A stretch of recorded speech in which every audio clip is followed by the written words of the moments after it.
सिद्धनाथाच्या नावानं, माता जोगेश्वरीच्या नावानं।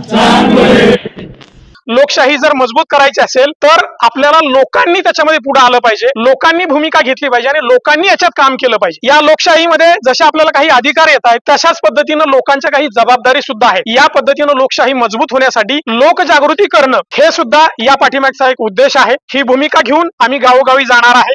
सिद्धनाथाच्या नावानं सांग भलं, माता जोगेश्वरीच्या नावानं सांग भलंचा गजर करीत म्हसवड सिद्धनाथाच्या चरणी नतमस्तक होऊन मान खटाव लोकसंवाद 2024 जागर लोकशाहीचा या कार्यक्रमाचा शुभारंभ मनीष करचे, डॉक्टर प्रसाद ओंबासे व बाळराजे विरकर या तरुणाईने केलाय।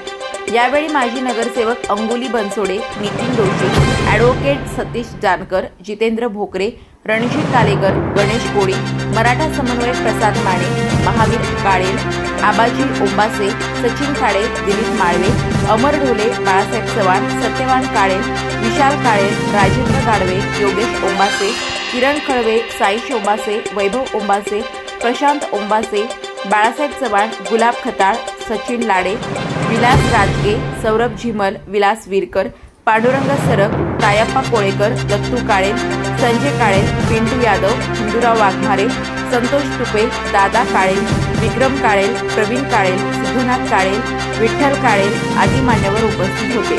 आगामी काळात संपूर्ण मान खटावमधील प्रत्येक घटकाला लोकशाहीच्या मुख्य प्रवाहात आणण्यासाठी हा जागर सुरू करण्यात आला आहे।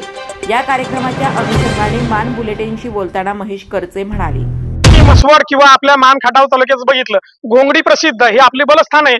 याचा आपण कशा पद्धतीनं बलस्थान म्हणून वापर करून घेऊ शकतो, याच्या पद्धतीनं नकारात्मकता संपवून आपल्याला सकारात्मककडे कसं जाता येईल। त्याचबरोबर कर्मवीर भाऊराव पाटील अण्णांचं या भागामध्ये खूप मोठं शैक्षणिक काम आहे, त्याच्यामुळे या मान खटाव मधल्या खूप मोठ्या पिढ्या शिक्षणाच्या प्रवाहात आल्या। अण्णांचं या भागावरती खूप मोठा उपकार आहेत, म्हणजे ही आपल्याला पार्श्वभूमी आहे आणि ही आपली बलस्थान आहे।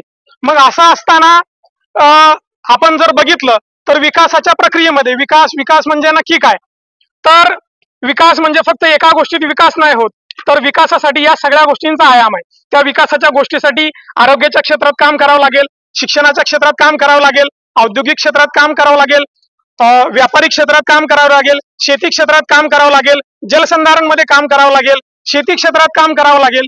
असं वेगवेगळ्या गोष्टीमध्ये काम केल्यानंतर ही एक चळवळ उभी राहणं आणि त्या माध्यमातून एक नवीन नेतृत्व उभं राहणं। आपल्याकडे नवीन नेतृत्व असा शब्द आला किंवा नेतृत्व हा शब्द आला की आपण साधारणपणे राजकीय नेतृत्व असा त्याचा अर्थ घेतो, परंतु औद्योगिक क्षेत्रात काम करणारं नवीन नेतृत्व उभं राहावं, त्या निमित्ताने या भागाला चालना मिळावी। आध्यात्मिक क्षेत्रात काम करणारं नवीन नेतृत्व उभं राहावं, शैक्षणिक क्षेत्रात काम करणारं एखादं नवीन नेतृत्व उभं राहावं, आरोग्याच्या क्षेत्रात काम करणारं एखादं नवीन नेतृत्व उभं राहावं, शेतीच्या क्षेत्रात, जलसंधारणाच्या क्षेत्रात, पाण्यावरती काम करणारं एखादं नवीन नेतृत्व उभं राहावं, ही या पाठीमागची संकल्पना आहे। मग विकासाचा हा जो लोकसंवादाचा जो कार्यक्रम आम्ही राबवणार आहे, आजपासून त्याची सुरुवात केली आहे, तर त्याच्यामध्ये आम्ही काय करणार आहे, तर साधारणपणे राजकीय नेते मंडळी असतील किंवा राजकीय पक्ष असतील, हा आमचा अजेंडा आहे। या अजेंड्यावर आम्ही हे करू, आम्ही ते करू हे सांगत राहतायत।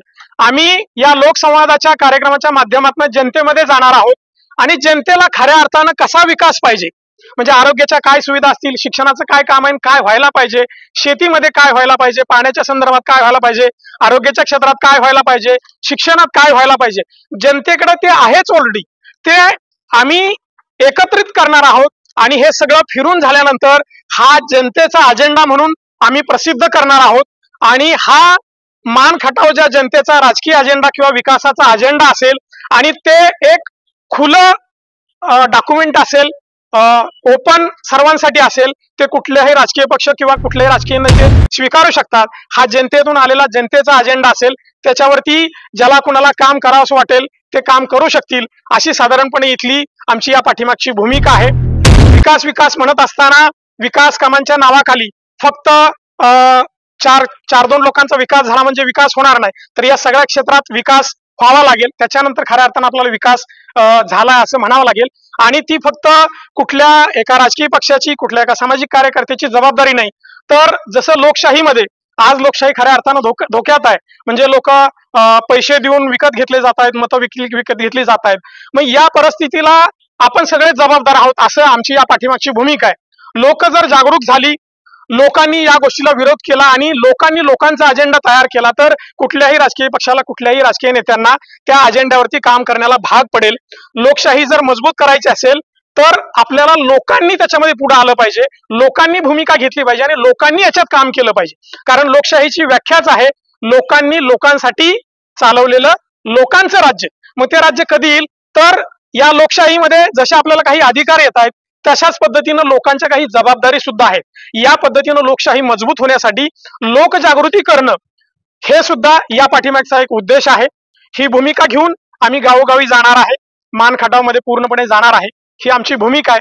आणि मला विश्वास आहे मान खटावची जनता या सगळ्यात सहभागी होतील. याच्यामध्ये आम्हाला पत्रकारांशी बोलायचं आहे, आरोग्य क्षेत्रातल्या काम करणाऱ्या लोकांशी बोलायचं आहे, शेती क्षेत्रात काम करणाऱ्या लोकांशी बोलायचं आहे, सामान्य लोकांशी बोलायचं आहे, औद्योगिक क्षेत्रात काम करणाऱ्या लोकांशी बोलायचं आहे, व्यापारी क्षेत्रात काम करणाऱ्या, शेतीत असेल, जलसंधारणात काम असतील, शिक्षणात काम करणारी लोक असतील, या क्षेत्रातली जी बाप माणसं आहेत त्या लोकांशी बोलून त्यांच्या संकल्पना एकत्रित करून आम्हाला मान खटावच्या विकासाचा अजेंडा लोकांच्या समोर सादर करायचंय. ही पाठीमागची आमची या पाठीमागची भूमिका आहे.